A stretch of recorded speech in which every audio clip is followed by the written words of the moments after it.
சேலம் அருகே இளம் பெண் கடத்தப்பட்டதாக எழுந்த புகாரால் பரபரப்பு ஏற்படுத்தியுள்ளது. பெண் கடத்தப்பட்டதாக கூறப்படும் நிலையில் பெண்ணின் குடும்பத்தினர் காரை கண்டுபிடித்து வழிமறித்தனர். என்ன நடந்தது விரிவாக பார்க்கலாம்.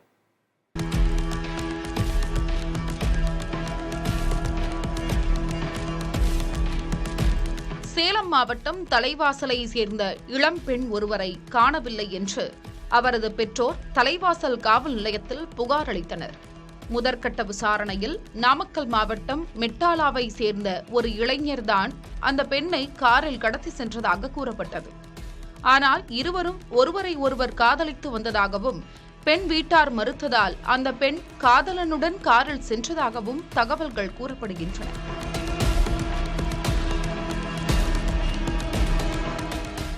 இந்நிலையில் காரின் பதிவு எண்ணை வைத்து தேடத் தொடங்கிய உறவினர்கள் சேலம் நாமக்கல் தேசிய நெடுஞ்சாலையில் தாசநாயக்கன்பட்டி என்ற இடத்தில் சம்பந்தப்பட்ட காரை வழிமறித்தனர்.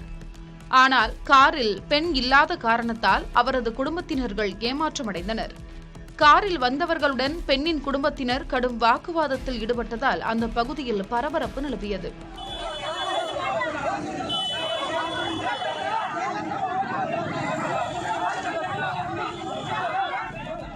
பெண்ணின் பெற்றோர் அளித்த புகாரின் பேரில் தலைவாசல் காவல்துறையினர் பெண் காணாமல் போனதாக வழக்கு பதிவு செய்து விசாரணை நடத்தி வருகின்றனர்.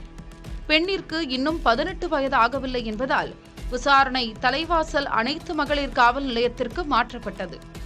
புதிய தலைமுறைக்காக சேலத்தில் இருந்து செய்தியாளர் மோகன்ராஜ்.